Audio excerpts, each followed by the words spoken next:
Hey everybody, what's up? We are back with another stock review. Today we are looking at NXPI, NXP Semiconductors. So they obviously are a semiconductor company. We're going to be looking through their financials. We're going to be looking through their recent news, earnings report, and then we're going to take a look at their stock chart. So if you're interested, keep watching. Make sure to subscribe. If you haven't, I make stock reviews basically every day of the week, all week long. Comment any companies that you want me to review, and let's get into NXP Semiconductors. All right, so looking at them, you can see they basically just do semiconductor and semiconductor solutions. So I believe just general semiconductor technology.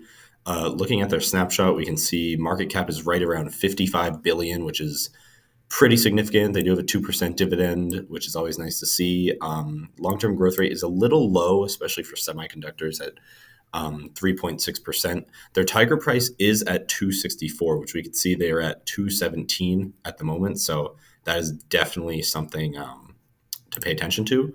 But going into some of their data, we can see their growth summary right here and sales growth 10-year projected sales growth of 10.7%, which is really, really solid. Everything else, again, looks fantastic. Net income at 23% growth over the next 10 years. That is phenomenal. Usually we don't see something like net income that high, but that is fantastic. Also, dividend growth looks to be pretty solid over the next 3 to 5 years as well, with no projection for the 10-year, but that's fine. So let's get into some of their statements and we'll see how they're doing. All right, so here is the beginning of their income statement. We can see their sales look decent. However, it looks like they're going to be taking a little bit of a hit in 2024 just compared to where they used to be. Way up from 2020, 4 years ago. So not anything too bad there. Nothing really concerning. You can see their EBIT is barely going to change over the past year, even despite the right around 300 million hit to sales. So that is very solid to see. Obviously, they've done a good job of getting more profit there. And then their net income, again, little bit more significant of a difference. There's about an 80 million drop there, but overall, nothing too crazy. Their EPS looks like it's basically holding steady over the past year, a little bit of a drop. And that is about it for the income statement. For their balance sheet, I'm hoping that it isn't too crazy with debt. I know some of these higher tech companies do like to do that, and we could see their long term is fairly significant, which is not great. However, overall, just compared to where their cash is, this isn't anything too major. You can see their short term debt is basically a fraction of what their cash is, so nothing too concerning there. It looks like their assets have been continuously growing every year, which is good. And then looking at their retained earnings, we could see it looks like it will be positive within the next maybe year or two, which is good for them. I mean, nothing too crazy with having negative retained earnings, but going positive is always sort of a good step for a company. So overall, everything looks pretty decent here. Again, debt is fairly manageable. I mean, this isn't 10 billion isn't crazy when you have 4 billion in cash. That's nothing to be concerned about. And then the short-term debt is very manageable, and that's the only one that really needs any kind of current concern. But let's head into the cash flow statement, see what we see. So looks like funds from operations are fairly solid, very, very positive. For their investing activities, it's mostly capital expenditures. You can see they have been purchasing a lot of investments in the past 2 years, which is generally a very positive sign. For financing activities, you can see they have been purchasing stock very, very consistently without too much debt issuance. Obviously, they did in 2021 a decent amount, but looks like a pretty large payoff this year, which is fantastic. So financing cash flow being negative is perfectly fine. For their free cash flow overall, you can see it is positive, which is great to see there. Looks like it has been consistently positive basically forever. So everything looks really, really solid there. Let's check out their uses of cash. We should see that debt repayment in here, the recent one, which actually you could see. So this is only going up to 2023. Let's go into their quarters and we could see some more insight. So purchases of investments, you can see, has been fairly consistent over the past few quarters. Free cash flow, of course, has been consistently positive.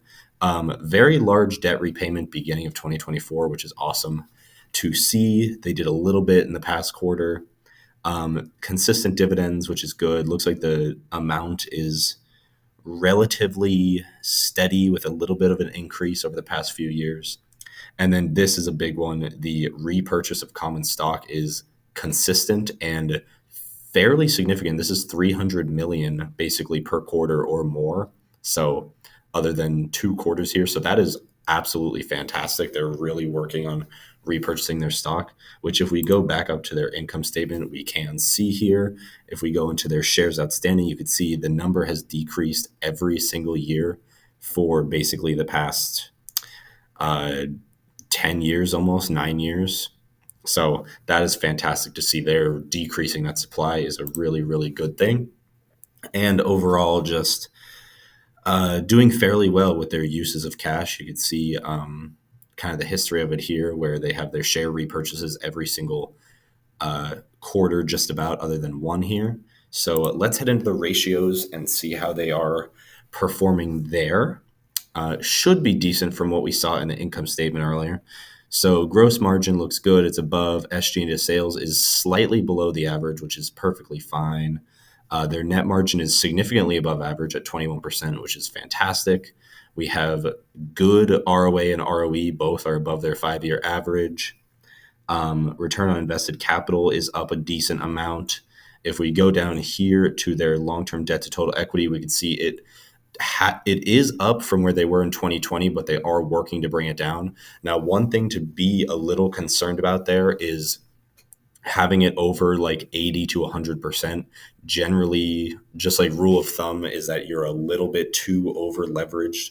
You really shouldn't have this much debt, but it does look like they'll probably be below that within the next year. And actually, if we go into the quarters here, they may be below 100 already, just based on that big repayment we saw. And it looks like they are fairly close. They're at 102. They've been bringing it down consistently for the past 4 quarters, which is good, and even more consistently over the past 2 years. So everything looks fairly good there. Let's get into their recent reports now and kind of see where the company is going in terms of recent news. All right, so this is their key operating metrics from their recent Q3 earnings report, which came out about a week ago, November 4th.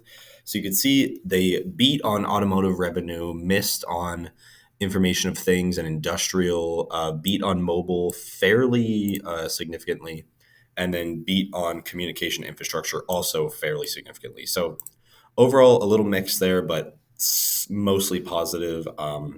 Gross margin missed. Operating margin beat a fairly all right amount by 0.4% right there. CFO was significantly under. CapEx was under, which is a good thing. And then free cash flow missed very significantly at almost 400 million, just under though.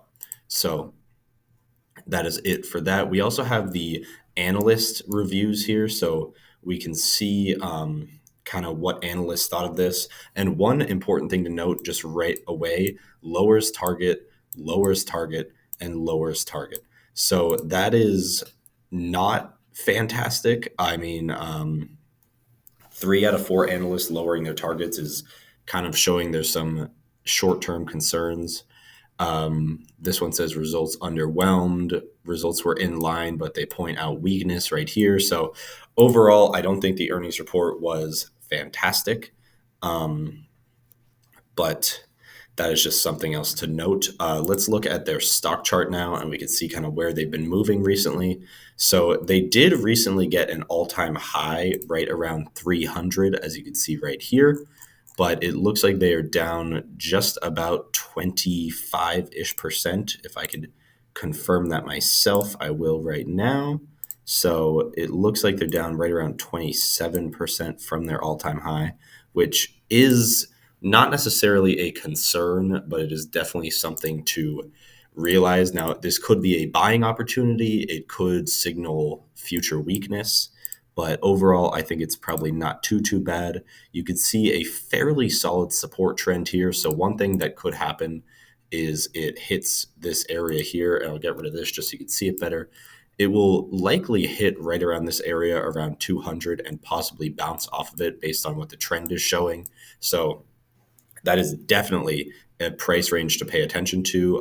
I definitely would if you're looking to invest at least, but overall, I would say it looks all right just based on the long-term movement. I mean, obviously the stock has been very aggressively trending upwards since its IPO date back in 2010. So overall, fairly solid. But again, pay attention to this price range right around 200 to 210. That could be a significant area. So make sure to watch out for that. But that is all I have for NXP Semiconductors. Hope you enjoyed. Make sure to subscribe if you haven't, and I will see everybody in the next video.